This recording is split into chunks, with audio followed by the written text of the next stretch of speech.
6 লক্ষ বছর ইবাদত করে মাকটু মানলার লানত পায় আদম সিজদা না করিয়া তার নামাজ বিফলে যায় আশিক গুনে পড়বি নামাজ সিজদা দিবি আল্লাহর কুদরতি পায় এইভাবে নামাজ পড়িলে নামাজ কবুল হয়া যায় নামাজ কবুল হয়া যায় চিল্লা বলুন মারহাবা 6 লক্ষ বছর মিস্টার ইবলিস ইবাদত করেছে এক আদমকে সিজদা না করিয়েছে জাহান্নামী হয়ে গেল তার ইবাদত বন্দেগী সব বাদান বরবাদ হয়ে গেল আপনি যদি মনে করেন আমি 3 বার হজ করছি 13 বার উমরা করছি 5 ওয়াক্ত নামাজ পড়ি তাহাজ্জুদ নামাজ পড়ি মনে হয় আমার এই ইবাদতের বিনিময়ে আমি আল্লাহর জান্নাতে যাব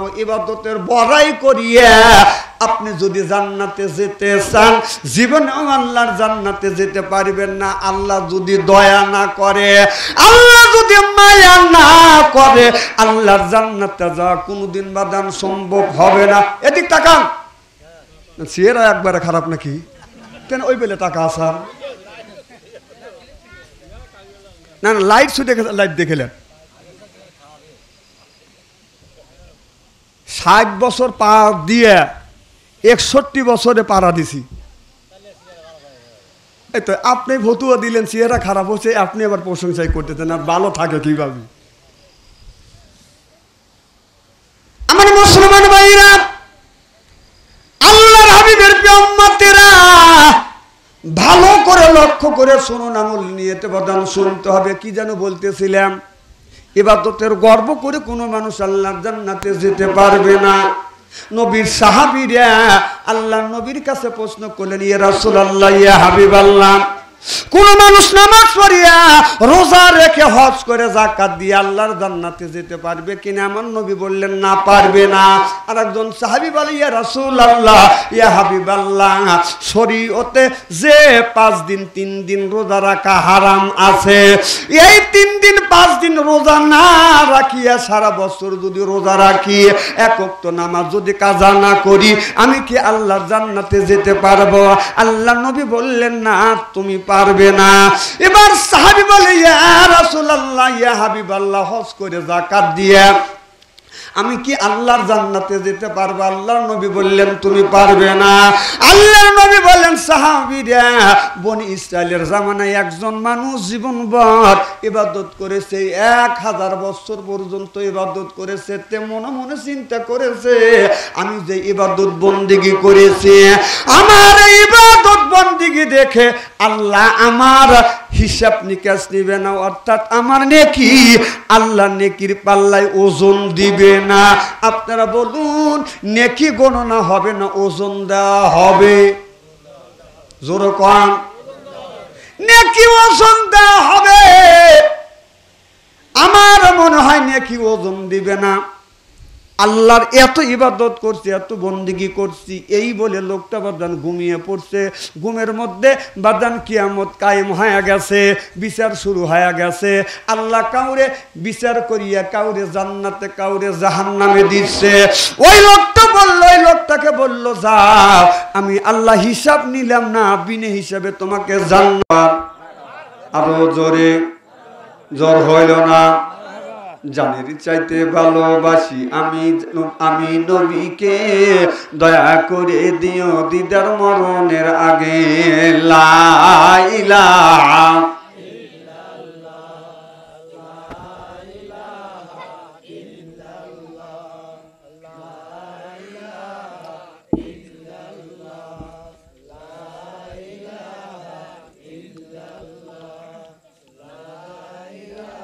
বাস বাস থামেন খুব সুন্দর জিকির আওয়াজ হচ্ছে থ্যাংক ইউ দেখবেন বুকের ছাতা ফেটে যাবে না না আপনারা এতগুনি মানুষ যেভাবে আল্লাহ আল্লাহর জিকির করছে আমাদের সাজাদপুরের 3 জন মহিলা যদি জর্গা করে বর্জবালা কেমন আল্লাহ ভালো জানে আর আপনারা জানেন আচ্ছা একটা সত্য কথার একটা জবাব দিবেন ইমানের হালাতে যেই জিকিরটা আমরা বাবার বাড়ি যা করি বাবা বোঝেন তো বোঝেন? বাবার বাড়ি যেই জিকিরটা করি আত্মায় হাত দিয়ে বলেন, ইমানের হালাতে বলবেন আল্লাহর আগে থেকে, যেই জিকিরটা বাবার বাড়ি করা হচ্ছে সেই জিকির আওয়াজটা কি এখানে বের হয়েছে?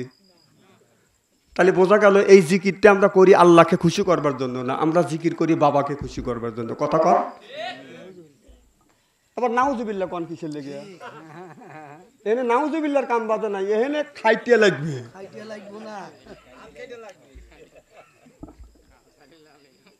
না না, আমি অবাস্তব কথা বলতেছি। এই যে বাবার বাড়ি যে জিকির করতে করতে বাস বাবা ওঠে, ঠাসা পড়ে যায়। কথা কন। তো একটা দিনে দেখলাম না ওখানে অজ্ঞান হলে লুঙ্গি খুলে যায়, একটা দিনে দেখলাম না যে জিকির করতে করতে মসজিদে অজ্ঞান হয়ে গেল, বাড়িতে জিকির করতে করতে অজ্ঞান হয়ে গেল, তোমাকে হাসপাতালে নিয়ে গেল, জিকির করতে করতে তোমার লুঙ্গি খুলে গেল, আর বাবার বাড়ি তোমার প্যানই থাকে না। তাহলে বোঝা গেল এই জিকিরটা আল্লাহকে খুশি করবার জন্য না, এই জিকিরটা করা হচ্ছে তোর বাবাকে খুশি করবার জন্য। এখন তো ঠিক কবে নি?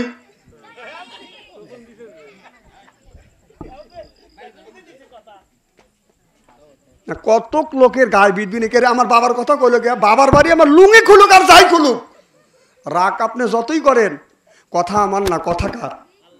যেরকম এখানে তোমার জিকির করতে করতে অজ্ঞান হও না, বাড়িতে জিকির করতে করতে অজ্ঞান হও না, বাবার বাড়ি তোমার জ্ঞান থাকে না, তার মানে কি এই জিকিরটা আল্লাহকে খুশি করবার জন্য না, জিকিরটা বাবাকে খুশি করবার জন্য। এই জিকির কতদিন করবেন? আর যদি আমি জীবনে জিকির করাই আপনাদের, বাবার বাড়ি যা জিকির করবেন, জিকির কোথা রাখেন, এখানে জিকির করা লাগবে, তার মানে এখানে জিকির করলে সোয়াব বেশি, বাবার বাড়ি জিকির করলে সোয়াব বেশি, আর এখানে জিকির করলে দেখি কম, সোয়াব কম, মুক্তি কম, কল্যাণ কম।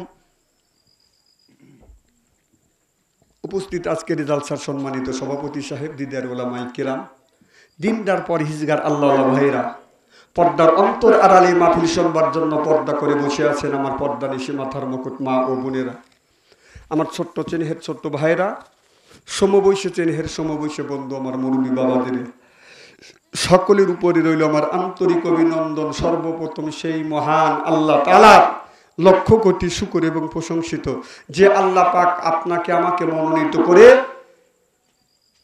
কোরআনের মাহফিল বেহেশতের বাগানের মধ্যে আসা এবং বসার সুযোগ করে দিয়েছেন। তাতে আপনারা খুশি না বেজার? কম না বেশি? আচ্ছা, যারা এখনো আসতে পারেন নাই, শুয়ে পড়েছে অথবা বাহিরে ঘোরাফেরা করছে, ওনারা খুশি না বেজার? না না, ওনারাও খুশি। ওনারা বলতেছে বাদশা আনসারি জালসায় না যা বাইসে গেছি। একজন লোক যদি আসতে চায় গরমের মধ্যে মরবে যাবি, হ্যাঁ, যে একজন আসতেছে চল মাহফিলে যাই, আর একজনকে গরমের মধ্যে মরতে যাবি, এর মানে হলো শয়তান সূক্ষ্মভাবে ওকে ধোঁকা দিচ্ছে। ওখানে যাস না, ওখানে গেলেই তো উচিত কথা হবি না, ওখানে কোরআনের কথা হাদিসের কথা বলবি নি, ওর কাছে না যা, আর একজনের পিছনে শয়তান ঢুকছে। ওদের চাইতে আল্লাহ লক্ষ লক্ষ কোটি কোটি গুণ দয়া করে মায়া করে কোরআনের মাহফিল বেহেশতের বাগান আসা এবং বসার সুযোগ করে দিয়েছেন। সকলেই সমস্বরে উচ্চ কণ্ঠে বলুন আলহামদুলিল্লাহ। মানবতা মুক্তিদূত আখিরি নবী এমন একজন নবীর উম্মত করে পাঠাইছেন, এই নবী উম্মতের ব্যাপারে হা বললে হালাল হতো, না বললে হারাম হতো, পা ফেললে আরশে আজিমে যেত। সুবহানাল্লাহ, একটু জোরে কর। সেই নবীর উম্মত, আমার নবীর দাম আর মর্যাদা আমাদের সাথে একেবারেই কিন্তু কম না। এই নবীর উম্মতকে যদি আল্লাহ দোজকে দেয়, দোজক থেকে ফিরিয়ে জান্নাতে দেওয়ার ক্ষমতা আল্লাহ নবীর আছে না নাই? তার বাস্তব ঘটনা, ফেরেশতারা হাতে পায়ে রশি লাগাইয়া একজন লোক জাহান্নামের দিকে নিয়ে যাচ্ছে। লোকটা যাইতে চাচ্ছে না, থুমকে থুমকে দাঁড়াচ্ছে। আল্লাহ বললেন অসিকাল্লাযিনা কাফারু ইলা জাহান্নামা যুমরা। অসিকে মানে হাঁকাও, অর্থাৎ ধাক্কা মারতে মারতে জাহান্নামের দিকে নিয়ে যাবে। নাউজুবিল্লাহ, একটু জোরে কর। এই মানুষটাকে ধাক্কা মারতে মারতে আল্লাহর ফেরেশতা জাহান্নামের দিকে নিয়ে যাচ্ছে। আল্লাহ নবীর চোখে পড়ে যাবে। আল্লাহর নবী ডেকে ডেকে বলবে ফেরেশতা দাদা আমার উম্মতদেরকে কই নিয়ে যা। বলে ইয়া রাসূলুল্লাহ, ইয়া হাবিবাল্লাহ, নেকি বদি ওজন হইছে, নেকির পাল্লা কম হইছে, আর গুনার পাল্লা ভারী হইছে। হাতে পায়ে রশি লাগাইয়া জাহান্নামের দিকে নিয়ে যাচ্ছে। আমার নবী বলবে ফেরেশতা মনে কি কিছু নিবে না। আমার চোখের সামনে আমার এই উম্মতকে একটু ওজন দাও। কিতাবের মধ্যে আসছে আমার নবীর সামনে আবার নেকি বদি ওজন দিবে, নেকির পাল্লা কম হবে, গুনার পাল্লা ভারী হয়ে যাবে। আমার নবী পকেট থেকে এক টুকরা কাগজ বের করে আপনার পাল্লার উপরে রাখবে, নেকির পাল্লা ভারী হবে। হাতে পায়ে রশি গুনি খুলে দিবে, শিকল খুলে দিয়া আল্লাহর ফেরেশতারা চলে যাবে। লোকটা চিৎকার করে কাঁদবে, কে গো আপনি? বিপদের দিনে, মুসিবতের দিনে জাহান্নামের পথ থেকে বাঁচাইয়া জান্নাতের ব্যবস্থা করে দিলে চিল্লাইয়া কোন সুবহানাল্লাহ। আমার বিশ্ব নবী চোখের পানি ফেলে দিয়ে কান্দে আর বলবে, আমাকে চেনো না? আমি হলাম আখিরি জামান নবী মুহাম্মদ রাসূলুল্লাহ সাল্লাল্লাহু আলাইহি ওয়াসাল্লাম। সুবহানাল্লাহ বললেন না? তাহলে বোঝা গেল আমার নবী জাহান্নামের মানুষগুলোকে ফিরিয়ে ফিরিয়ে আমার নবী জান্নাতে নেওয়ার ক্ষমতা আছে না নাই? আমার ভাইরা আমার, যেই টুকরাটা পকেটের মধ্যে রাখবেন, কিতাবের মধ্যে আছে এক ফেরেশতা ওই টুকরা হাতে নিলেন, ওই টুকরাতে লেখা আছে নবীজির দরুদ। সুবহানাল্লাহ বললেন না? আমার নবীর নামে যত দরুদ পড়বেন, এই বাংলাদেশে সাজাদপুর থানা বর্জপালার থেকে আপনি নবীর উপরে দরুদ ও সালাম পেশ করবেন। এই দরুদ ও সালামের আওয়াজ আল্লাহর নবী আসবে না, আইসা নিবে না। ফেরেশতারা নবীর দরুদ ও সালাম গুনি দুতু বেগে ফেরেশতা রসুলের রওজা মোবারকে পৌঁছায়া দিবে। দুনিয়ায় নামাজের নেকি করলে, রোজার নেকি করলে, হজের নেকি করলে, যাকাতের নেকি করলে, এটা আল্লাহর ফেরেশতারা আপনার আল্লাহর খাতায় বাজা লিপিবদ্ধ করে। আর দুনিয়ায় যত দরুদ ও সালাম পেশ করবেন, এটা ফেরেশতাদের খাতায় জমা হয় না, আল্লাহ রসুলের কাছে হাজির হয়ে যায়। এই জন্য কিয়ামতের ময়দানে বেশি বেশি করে দরুদ পড়বেন। নেকি যদি কম হয়, এই দরুদের সালাম, দরুদের আওয়াজ দিয়ে, দরুদের সওয়াবটু কম দিয়ে কিয়ামতের ময়দানে আল্লাহর নবী আপনাকে আমাকে জাহান্নামের হাত থেকে বাঁচাইয়া আল্লাহ জান্নাতে, আল্লাহর নবী জান্নাতের ব্যবস্থা করে দিবে। তাহলে দরুদ পড়ার দরকার আছে না নাই? আমরা নবীর নামে দরুদ না পড়িয়া নবীর নামে জিকির করি, ইয়া রাসূলুল্লাহ, ইয়া হাবিবাল্লাহ, আছে না নাই? আমার রাস্তা দিয়ে যাইতে যাইতে কই ইয়া রাসূলুল্লাহ, এই রকম লোক বলার মতো লোক আছে না নাই? রসুলের নামে জিকির করা যাবে না, রসুলের নামে দরুদ পড়া যাবে। জিকির হবে কার নামে? আরো জোরে জিকির হবে আল্লাহর নামে। রসুলের নামে কোনো জিকির নাই, রসুলের নামে পড়তে হবে বাদান দরুদ। আমার কথা কি বুঝতেছেন? তাহলে দরুদ পড়ব, নবীর নামে জিকির করব কার নামে? আমরা এই আল্লাহর নামে জিকির করি, এরপরে নবীর নামে বাদান জিকির করি। জিকির যদি করতেই হয় একমাত্র আল্লাহর নামে জিকির করব, আর নবীর নামে জিকির নয়, নবীর নামে পড়তে হবে দরুদ। দরুদ যদি পড়ি, এই দরুদের সওয়াবগুলো রসুলের কাছে জমা থাকবে। কিয়ামতের ময়দানে এই দরুদের সওয়াব দিয়ে আল্লাহর নবী জান্নাতে নিবে। আমাদের দেশে অনেক মানুষ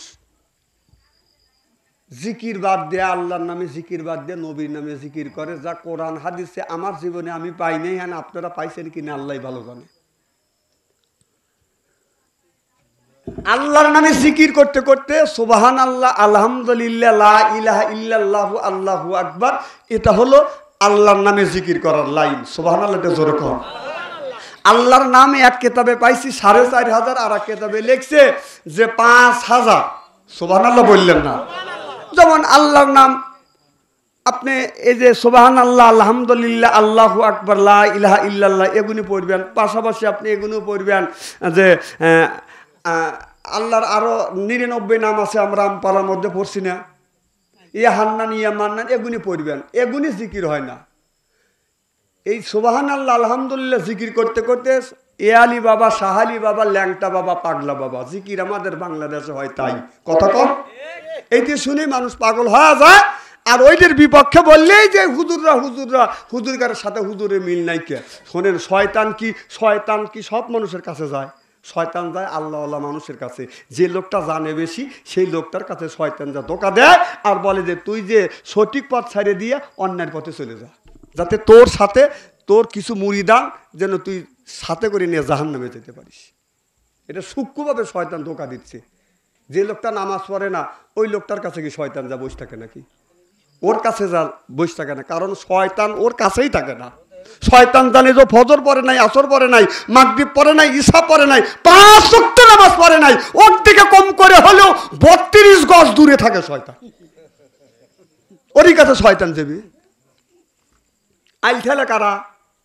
হজ করে আইসে টুপি মাথায় দিয়ে নামাজ পড়ে বিসমিল্লাহ আল মানুষের আইল ঠেলে। কথা কম।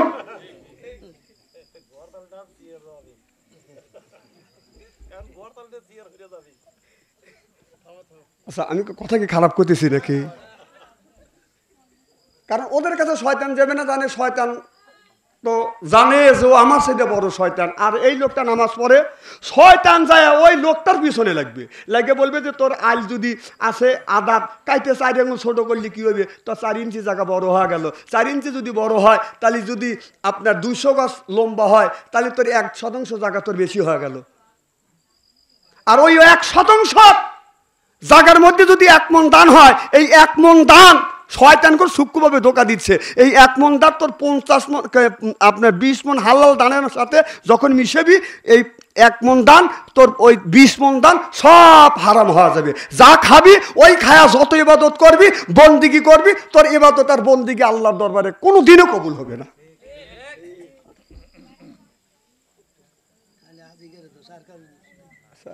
আপনি হজ করেছেন, আমি কি এগুলি জানি নাকি?